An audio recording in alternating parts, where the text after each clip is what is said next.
अस्सलाम वालेकुम। अब हम देखेंगे कि हमारे पास अगर कोई सेट ऑफ रूल्स गिवन हो और हमने चीज़ प्रूव करानी हो तो वो किस तरह कराएंगे। हमारे पास उसके लिए कुछ लॉज गिवन हैं, उन सब लॉज के नाम मैंने यहाँ पर लिखे हैं और वो लॉज कहते क्या हैं वो हमने इधर राइट साइड पे लिखा हुआ है। एक तो तरीका होता है कि हम इन लॉज को यूज़ करके एक गिवन सेट ऑफ रूल्स को फर्दर सिंप्लीफाई करें और फिर हम प्रूव करें। एक तरीका होता है कि हम अपना ट्रू टेबल बना के प्रूव कराना शुरू करें। अगर आपको ट्रू टेबल नहीं बनाना आता किसी गिवन स्टेटमेंट के तो आप मेरी से पिछली वीडियो देखें, आपको वो चीज़ समझ आ जाएगी। अब आप ट्रू टेबल से किस तरह प्रूव करेंगे, जिस तरह आपके पास मैथ में होता है कि left hand side should be equal to right hand side. For example अगर आप ये वाला लॉ प्रूव करने जा रहे हैं तो आप क्या करेंगे, लेफ्ट हैंड साइड वाले का ट्रू टेबल बनाएंगे, राइट हैंड साइड वाले का ट्रू टेबल बनाएंगे। जब आप इनकी आउटपुट्स कंपेयर करेंगे आप देखेंगे आउटपुट्स दोनों की बिल्कुल सेम आ रही हैं। जिधर इसके पास ट्रू आ रहा होगा उधर ही उसके पास भी ट्रू आ रहा होगा, जिधर इसके पास फॉल्स उधर ही उसके पास भी फॉल्स आ रहा होगा। अब हमने देख लिया कि ट्रू टेबल से हम किस तरह प्रूव करते हैं। हम देखेंगे सिंप्लीफिकेशन से किस तरह करेंगे। तो हम पहले अपने लॉज समझ लेते हैं, फिर हम आगे जाके सिंप्लीफिकेशन की तरफ चलेंगे। सबसे पहला हमारा लॉ है वो कम्यूटेटिव लॉ। वो कहता है कि अगर हमारे पास दो चीज़ें एंड हो रही हों तो हम इनकी लोकेशन बदल के भी इनको लिख सकते हैं। सेम इधर हमने और के साथ भी बताया कि अगर दो चीज़ें और हो रही हों तो हम इनकी लोकेशन इनको बदल के भी लिख सकते हैं।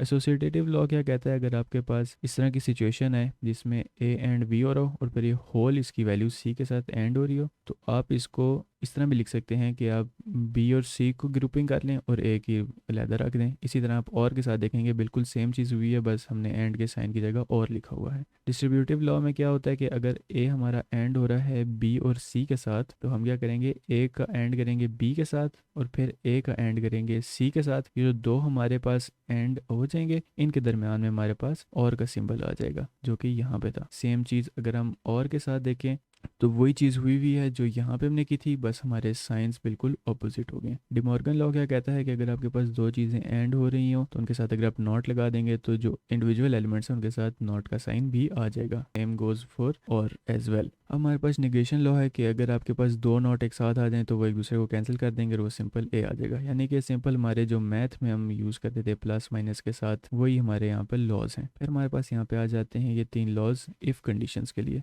अगर हमारे पास इफ़ ए देन बी है, हम अगर इस ए को दूसरी साइड पे लेके जाना चाहते हैं और बी को हम लेफ्ट साइड पे लेके जाना चाहते हैं तो क्या होगा कि दोनों का साइन बदल जाएगा। साइन क्या बदलेगा, बी के साथ नॉट आ जाएगा और ए के साथ भी नॉट आ जाएगा। अब जो अगला हमारा लॉ है ये हमें क्या कहता है कि अगर आप बीच में से ये इफ़ वाला साइन हटाना चाहते हैं तो उसके साथ आपको क्या करना पड़ेगा, जो आपके लेफ्ट साइड पे जो स्टेटमेंट पड़ी है उसके साथ आप नॉट लगा देंगे और बीच में आप और ले आएंगे। अगर आपने बाई कंडीशनल का जो सिंबल है वो हटाना है तो उसके लिए क्या करना होगा, आप बोलेंगे ए गोज टू बी और इसका एंड कर देंगे बी गोज टू ए के साथ। इस हमने यहाँ पे किया A goes to B goes to A और ये दोनों एंड हो गए आपस में। अब हमारे पास फर्दर कुछ और लॉज आते हैं। अभी तक जो हमारे लॉज थे वो हम सिंपल एक स्टेटमेंट को दूसरी स्टेटमेंट में कन्वर्ट कर रहे थे। अब यहाँ पर हम दो स्टेटमेंट्स यूज़ करके एक न्यू स्टेटमेंट प्रोड्यूस करेंगे। तो सबसे पहला हमारा मॉडस पोनेंट वो क्या कहता है, अगर आपके पास एक ऐसी स्टेटमेंट पड़ी हो जिसमें सिर्फ पी लिखा है और एक आपके पास ऐसी स्टेटमेंट पड़ी हो जहाँ पे आप पी गोज टू क्यू लिखा हो, तो अगर आपके पास ये दो स्टेटमेंट्स अवेलेबल हों तो आप क्या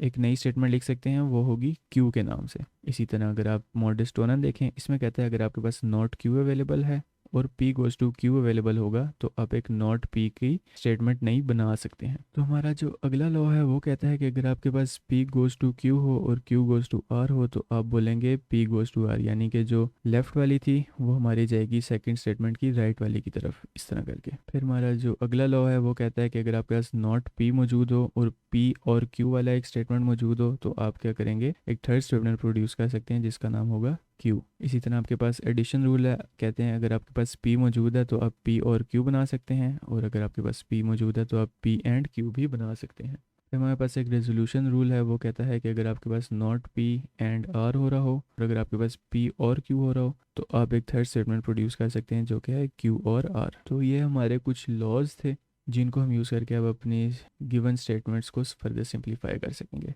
अब यहाँ पर हमारे पास कुछ रूल्स मौजूद हैं। हमें रूल 1 गिवन है जो कि है नॉट ए, हमें रूल 2 गिवन है कि B if and only if C और डी। इसी तरह हमने बाकी अपने सारे रूल्स लिखे हैं। ये जो हमारा यहाँ पर सी है हमने देखना क्या है कि ये स्टैंड अलोन एग्जिस्ट कर सकता है। तो इसके लिए अब हम अपने कुछ स्टेप्स लेंगे जिसका एंड गोल हमारा ये होना चाहिए कि हमारे पास सिर्फ एंड में सी बचे। अगर सी नहीं भी बचता तो कोई ऐसी कॉम्बिनेशन बचे जिसमें हमारे पास हम स्टैंड अलोन सी के लिए कोई डिसीजन ले सकें। अभी हम स्टैंड अलोन सी के लिए डिसीजन नहीं ले सकते क्योंकि वो भी बी के ऊपर डिपेंड कर रहा है। तो हम यहाँ पर एक नया रूल क्रिएट करेंगे, उसका नाम देंगे rule 6। Rule 6 in given situations में से एक नई इक्वेशन बनाएगा। हम क्या करते हैं, हम अपने रूल 2 को उठाते हैं क्योंकि हमें सी चाहिए था। हम क्या करेंगे कि इसमें से जो ये बाई कंडीशनल वाला जो सिंबल है इसको रिमूव कर देंगे। इसको रिमूव करने के लिए हमने इधर रूल पढ़ा था कि अगर हम इसको बीच में से रिमूव कर देते हैं तो लेफ़्ट वाला goes to right one and right one goes to left one, और इन दोनों का बीच में एंड हो जाना चाहिए। तो हम यही चीज़ अब हम इसके ऊपर रूल 2 के ऊपर भी अप्लाई करेंगे। हमारे पास इस तरह हो जाएगा, दो एलिमेंट्स होंगे, उनके दरमियान एंड हो रहा होगा। तो फर्स्ट एलिमेंट क्या होगा कि left element goes to right element, वो हमने यहाँ पर लिख दिया। अब क्या होगा कि राइट एलिमेंट गोज़ टू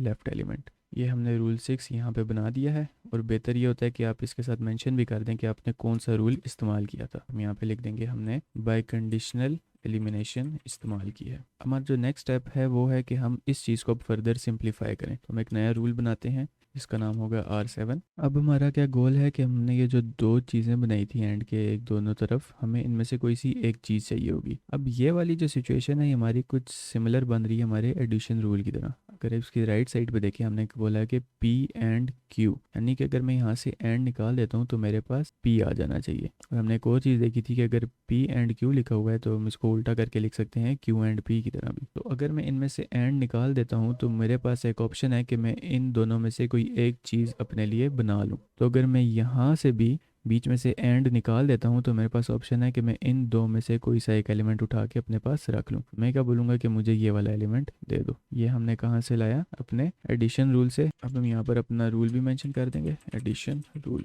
अब हम इसको फर्दर सिंप्लीफाई करेंगे ताकि हमारे पास एंड में सी रह जाए। अब हम क्या करेंगे कि जो एरो की लेफ्ट साइड पे जो एलिमेंट है इसको राइट साइड पे ले जाएंगे और राइट वाले साइड को हम लेफ्ट साइड पे ले आएंगे। और हमने बोला था जब हम इनके साइड चेंज करते हैं तो इनके साइन बदल जाते हैं, यानी कि इनके साथ एक नॉट आ जाता है। और एक कौन सा लॉ था जो हमें एरोज के इर्द गिर्द एलिमेंट्स को स्वैप करने की इजाज़त देता था, वो था हमारा कॉन्ट्रापोजिशन का। तो हम यहाँ पे भी लिख देंगे हमने कॉन्ट्रापोजिशन मेथड इस्तेमाल किया है। अब हम यहाँ से एक और रूल निकालेंगे जो इसको फर्दर सिंप्लीफाई कर देगा। अब आपको समझ आएगी कि हमें इसको स्वैप करने की ज़रूरत क्यों पड़ी। हमें यहाँ पर चाहिए था नॉट बी। हमें नॉट बी क्यों चाहिए था, क्योंकि हमारे पास रूल 4 में ऑलरेडी नॉट बी मौजूद था। अब ये क्या सिचुएशन बन गई है, अगर आप इसको कहते हैं ये P है और ये मेरा Q है, तो हमने बोला है कि P गोज़ टू Q और हमारे पास एक P ऑलरेडी मौजूद है। यानी कि अब हम दो स्टेटमेंट्स को यूज़ करके एक नई स्टेटमेंट बनाएंगे। उसके लिए हमारे पास ये वाले लॉज थे, इनमें से कौन सा वाला हम यूज़ करने वाले हैं। हमने बोला कि हमारे पास P गोज़ टू Q मौजूद है, यानी कि P हमारा था B नॉट और Q हमारा ये था।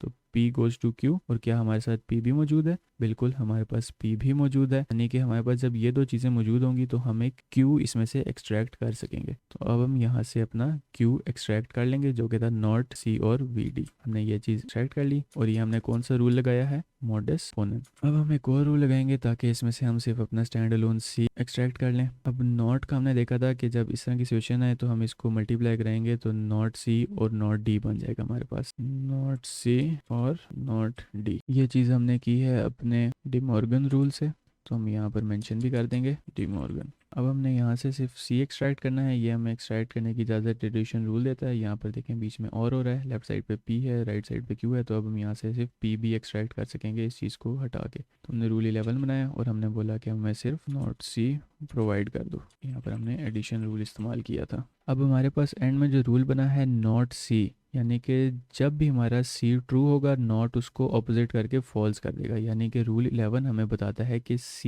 एग्जिस्ट नहीं करता हमारे स्टार्टिंग रूल से जो हमें रूल्स प्रोवाइडेड थे, यानी कि इसका आंसर होगा C डज नॉट एग्जिस्ट। तो इस तरह हमने अपना प्रूफ किया है ये सारे लॉज यूज़ करके।